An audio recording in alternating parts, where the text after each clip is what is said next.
আসসালামু আলাইকুম, সবাই কেমন আছেন? আশা করি আল্লাহর রহমতে সবাই ভালো আছেন। আমি আলহামদুলিল্লাহ ভালো আছি। আজকে কোরাল মাছের একটা রেসিপি করব। তো এই কোরাল মাছ তো কম বেশি সবাই চেনেন আর সবাই খাইছেন। এই মাছটা অনেকই মজা। তো এই মাছটা আমি আজকে কিভাবে রান্না করব, তো সবাই পুরো ভিডিও দেখবেন। ছোট একটা ভিডিও, কেউ ট্রেনে ভিডিও দেখবেন না। আশা করি সবাই ফুল ভিডিও দেখবেন এবং সবাই লাইক দিবেন, সুন্দর কমেন্ট করবেন। আপনাদের সুন্দর কমেন্ট পড়তে খুবই ভালো লাগে। তো প্রথমেই ফার্স্ট আমি মাছটা কেটে নিলাম। দেখুন 4 পিস করলাম, 4 পিস করছি। এখন এটা আমি লবণ হলুদ মশলা দিয়ে মেখে নেব। এটা ভাজবো, কারণ মাছ ভাজা ছাড়া ভালো লাগে না। ছোট মাছ না ভেজে রান্নলে সবচেয়ে বেশি ভালো লাগে, কিন্তু বড় মাছ ভেজে রান্নলে সবচেয়ে বেশি ভালো লাগে। তো এই যে দেখুন মাছটা লবণ হলুদ দিয়ে মেখে নিলাম। আর এই চিকেনটাও ভুনা করব, তো এটা লবণ হলুদ দিয়ে আর লেবু রস দিয়ে মেখে রাখছি। তো এই যে দেখুন আমার মাখা হয়ে গেছে। এখন আমি ভেজে নেব। তো মাছটা ভাজা দেখাইলাম না, কারণ মাছ ওই ফুটে মানে ছিটকে জন্য তেল ছিটকে ভয় লাগে। আমি মোবাইলে বিভিন্ন জায়গায় মানে তেল ছিটে মোবাইল জায়গায় মানে ঠোসা পড়ে গেছে। হাতে যেমন ঠোসা পড়ে ওরকম মোবাইলেও ঠোসা পড়ে যায়। এই জন্য আমি মাছের ভাজাটা অতটা দেখাই না, কারণ গরম তেল যদি কাচের ভিতরে মোবাইলের টাচের ভিতরে ছিটে আসে না, তখন বিভিন্ন মোবাইলের টাচটা নষ্ট হয়ে যায়, মানে জায়গায় ঠোসা মানে এরকম হয়ে গেছে মোবাইলে। তো এই যে দেখুন রান্নার ভিডিও তো করতে আসলে সত্যি কষ্ট অনেক। ইউটিউবে কবে যে ভাইরাল হবো জানি না, রান্নার ভিডিও তো সহজে ভাইরাল হয় না। তো যাই হোক, এখন দিয়ে দিলাম পানি পরিমাণ মতো, মানে পেঁয়াজটা ভেজে এখন সব রকম মশলা দিয়ে দিলাম। তো সবাই জানেন কী কী মশলা দিতে হয় মাছে, তারপর বলে দিচ্ছি। হলুদ গুঁড়ো, ধনে গুঁড়ো, জিরে গুঁড়ো, আর এখানে দিলাম টমেটোর পেস্ট দিলাম। এটা একটা মশলা আলাদা, তো এটা দিলে আর কি তরকারির কালারটা অনেক সুন্দর আসে, লাল লাল। তো আমার যেহেতু উপরে লাইট কারেন্টের লাইটের আর কি কারণে কালারটা ঠিক বোঝা যায় না, তবে দিনের আলো আর কি রান্নাঘরে আসে না তেমন, এর জন্যই আর কি। তো এই যে দেখুন আমি একটু ক্যাপসিকাম টমেটো দিয়ে দিলাম।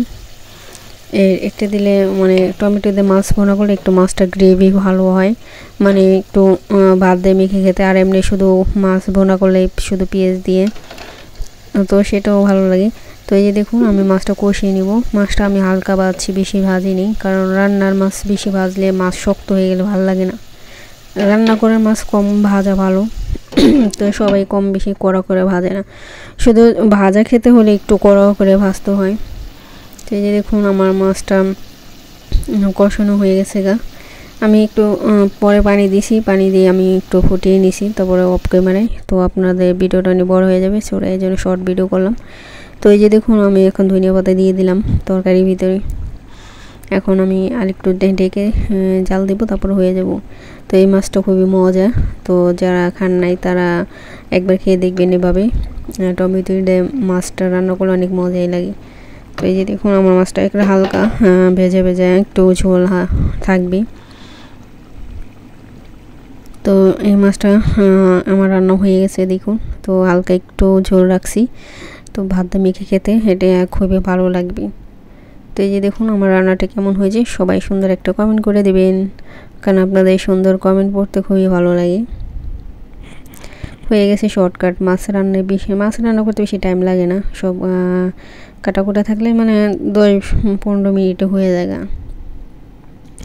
তো এই যে দেখুন আমার মাছটা রান্না হয়ে গেছে অনেক মজা হয়েছিল। তারপরে একটু বড়া বানাইলাম ডাল দিয়ে, এটা মসুরির ডালের বড়া এটা। তো এই বড়াটা খেতে খুবই মজা, এমনি ভাত দিয়ে মুড়ি দিয়ে গরম গরম ভাত দিয়ে খেতে ভালো লাগে বড়া।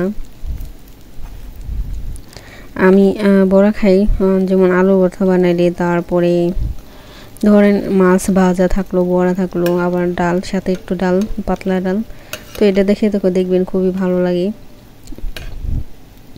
বিভিন্ন রকম ভর্তা বা ডিম ভাজা এরকম।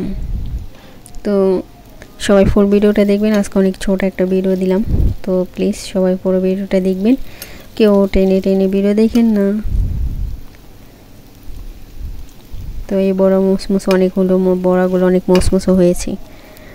ডালের বড়া আমার বেশি ভালো লাগে অন্য অন্য থেকে বড়া, মানে অন্য অন্য কিছুর থেকে পাকোড়া যত যাই হোক, ডাল দিয়ে যেটা বানাই সেটা আমার বেশি ভালো লাগে। বেসনের বড়া বেশি ভালো লাগে না, কেমন তেমন আইয়ে লাগে, মানে চুইগাম চুইগাম।